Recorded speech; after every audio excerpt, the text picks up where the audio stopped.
Good morning, student. This is my next video lecture on matters in our surrounding. In this part, we will discuss about the latent heat. What are the types of latent heat and about sublimation. So, first of all, what is latent heat? Hindi में क्या बोलते हैं? Latent का मतलब क्या होता है कि कोई भी छुपा हुआ, गुप्त, लेटेंट का मतलब. तो लेटेंट का मीनिंग क्या हो गया? गुप्त या छिपा हुआ heat. So latent heat energy is a type of heat which is used to change the state of substance. क्या है? ये वैसा हीट एनर्जी है जो सब्सटेंस का स्टेट चेंज करने में यूज होता है. It does not cause a rise in temperature. It does not cause a rise in temperature of a substance. मतलब लेटेंट हीट के वजह से हमारे सब्सटेंसेस में जो मेटर्स है उसमें उसके हीट एनर्जी में कोई भी चेंज नहीं होता है. उसका टेम्परेचर इंक्रीज या डिक्रीज नहीं होता है. फॉर एग्जांपल 0 डिग्री पे आइस भी होता है, 0 डिग्री पे वाटर भी होता है. तो अब ये लेटेंट हीट है क्या? यही 0 डिग्री पे आइस और वाटर जो है इसी के बीच में लेटेंट हीट छुपा हुआ है. तो आप लोग ये जानते हैं कि सारे solid, liquid and gases molecule के पार्टिकल के बीच में एक टाइप का फोर्स ऑफ अट्रैक्शन होते हैं. और ये सॉलिड, लिक्विड, गैसेस में अलग अलग तरह के होते हैं. सॉलिड में बहुत ज़्यादा होते हैं, लिक्विड में उससे कम होते हैं और गैसेस में बहुत कम होते हैं. तो ये इसको कौन सा फोर्स बोलते हैं? इंटर पार्टिकल फोर्स और cohesive force. So whatever the heat energy is applied to just break the interparticle force or cohesive force of a substance is known as latent heat. क्या है कि latent heat वो heat energy है जो उस particle के बीच में force of interaction, attraction जो भी है उसको ब्रेक करने में जो भी हीट एनर्जी लगा है उसको बोलते हैं latent heat. So here I have already written every substance has some force of attraction between the particles which hold them together. If a substance has to change the state, it is necessary to overcome the force of attraction between the particles. So, latent heat is the heat which we supply to overcome the force of attraction between the particles during the change in state.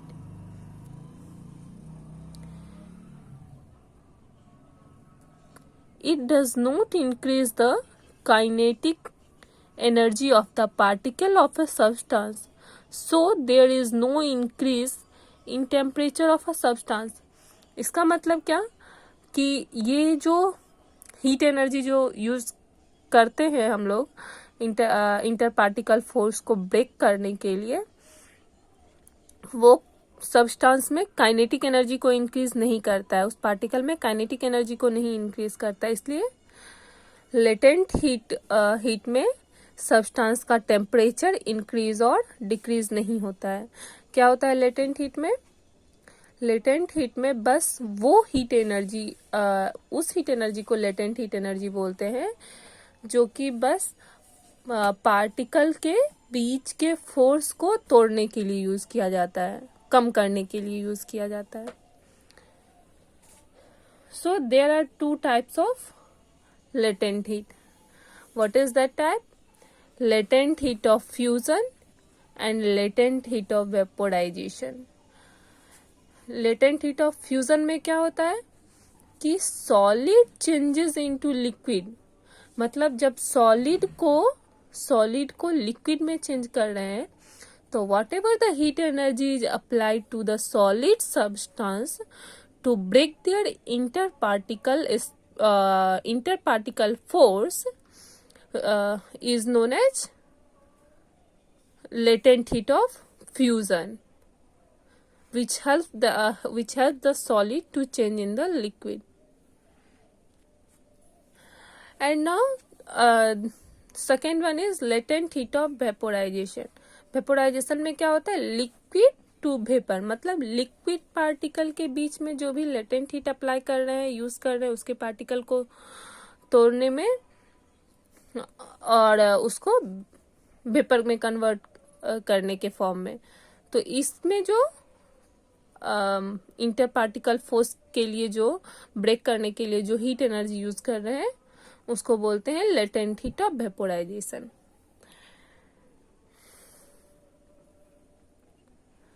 सो देखिए, यहाँ हमने लिखा है कि latent heat of ice का जो latent heat है वो है 3.34 इंटू 10⁵ जूल पर केजी. इसका क्या मतलब है कि 1 किलोग्राम आइस जो है वो 3.345 इंटू 10⁵ जूल हीट एनर्जी लेता है उसको वाटर में कन्वर्ट करने के लिए सेम टेम्परेचर पे. इसमें क्या होता है, बस आइस का इंटर पार्टिकल फोर्स ब्रेक होगा और वो लिक्विड में चेंज हो जाएगा. तो स्टेट जो है कोई भी सब्सटेंस का स्टेट जो होता है वो उसके इंटर पार्टिकल स्पेस पे, इंटर पार्टिकल फोर्स पे डिपेंड करता है. अगर सॉलिड का बहुत ज्यादा होता है इंटर पार्टिकल फोर्स, लिक्विड का थोड़ा कम होता है और गैसेस का बहुत कम होता है. तो अगर सॉलिड का इंटर पार्टिकल फोर्स ही कम कर दिया जाएगा किसी भी तरह से, तो वो क्या होगा, लिक्विड में चेंज हो जाएगा. और इसका मतलब क्या हुआ कि 1 kilogram of ice requires 3.34 into 10⁵ joule heat energy, latent heat energy to convert the ice into water at the same temperature. And so अब हम लोग ये देख सकते हैं कि सेम टेम्परेचर पे आइस और वाटर, उसमें भी आइस जो है वो मोर इफेक्टिव है वाटर से. क्यों? क्योंकि आइस में खुद वो 3.34 into 10⁵ joule heat energy latent heat energy के फॉर्म में उसके अंदर है. सो क्या है कि 3.34 इंटू 10⁵ जूल कम है 0 डिग्री सेल्सियस पे वाटर के अकॉर्डिंग. दोनों का टेम्परेचर सेम है, आइस और वाटर का, लेकिन फिर भी आइस में क्या है 3.34 इंटू 10⁵ जूल ज्यादा हीट एनर्जी है, जो कि किसके फॉर्म में है, लेटेंट हीट एनर्जी के फॉर्म में.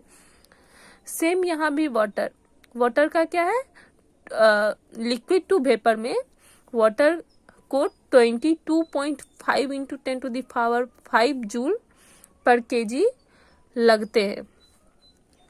तो इसमें इसका भी मतलब क्या हो गया कि वेपर में जो है सेम टेम्परेचर पे इतना हीट एनर्जी, इतना जूल हीट एनर्जी कम है वाटर से. वाटर को जब वेपर में चेंज करेंगे तो सेम टेम्परेचर पे वाटर के फॉर्म में और वेपर के फॉर्म में water 22.5 into 10⁵ joule heat energy जो है वो अपने अंदर छुपा के रखा है. किसके फॉर्म में, लेटेंट हीट के फॉर्म में.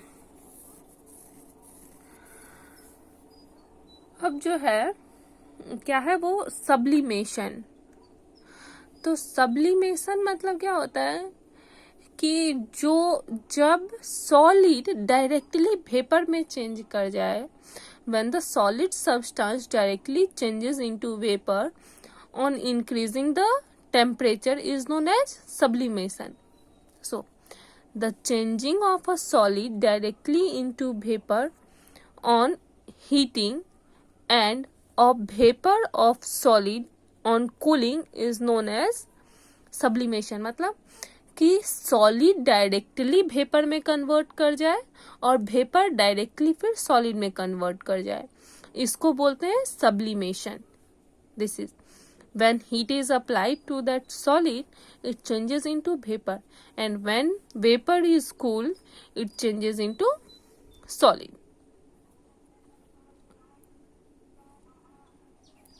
So sublimation क्या है? Changes of solid directly into vapour भी सब्लिमेशन बोलेंगे, और changing of vapour directly into solid इसको भी सब्लिमेशन बोलेंगे. अब सब्लिमेशन में दो टर्म यूज होते हैं, that is sublime and sublimate. What is sublime and what is sublimate? तो sublime is a substance which undergo sublimation, मतलब जो सब्सटेंस के ऊपर सब्लिमेशन प्रोसेस हो रहा है उसको बोलते हैं सबलाइम. और सब्लिमेट किसको बोलते हैं? तो which is obtained by cooling the vapour, जो उस प्रोसेस के बाद ऑब्टेन्ड होता है, फिर से अपने ओरिजिनल फॉर्म में जो आएगा उसको बोलेंगे sublimate. Which is obtained by cooling the vapour, जो वेपर को कूल करने के बाद मिलेगा उसको बोलेंगे सब्लिमेट. ठीक.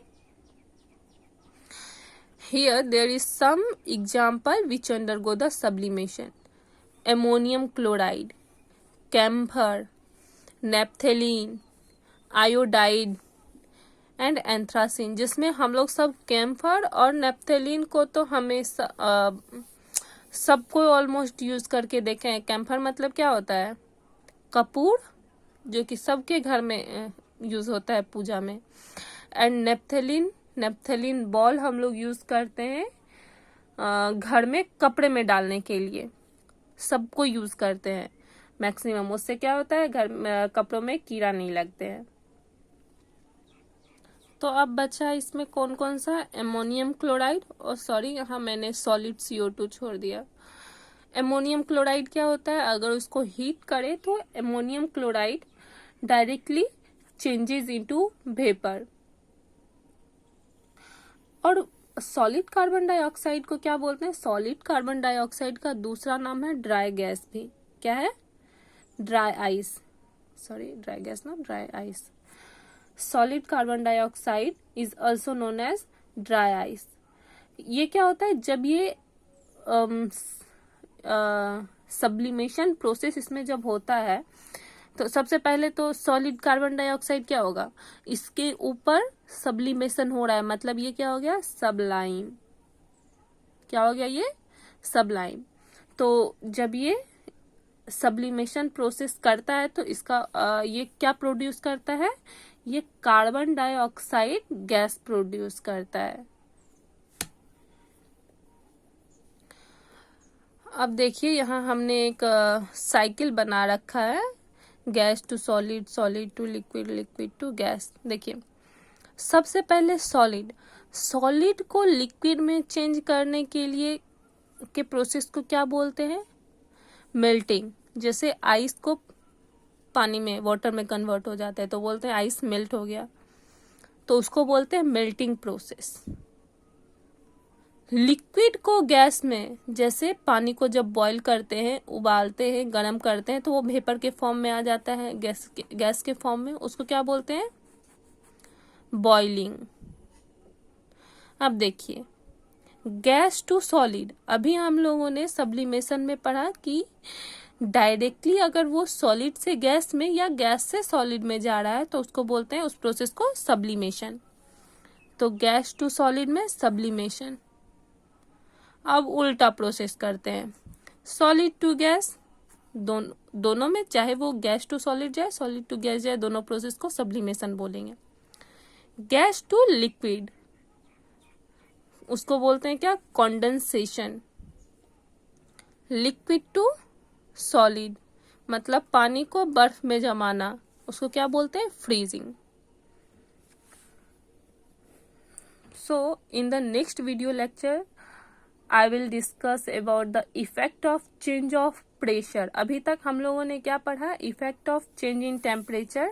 हम लोगों ने अर्लियर वीडियो लेक्चर में ये देखा था कि there are two ways in which we can change the state of matter. What was the two ways? That is change in the temperature and second one was the change in the pressure. So till now we have discussed about the change in the temperature कि change temperature में किस तरह से change करेंगे तो किस किस तरह से सॉलिड सब्सटेंस लिक्विड में बदलेगा, लिक्विड सॉलिड में बदलेगा, लिक्विड गैस में बदलेगा, गैस लिक्विड में बदलेगा. अभी तक जो सब हम लोग पढ़ रहे थे till now what we have discussed it all was based on change in the temperature. But in the next video lecture I will discuss about the effect of change of pressure. So thank you.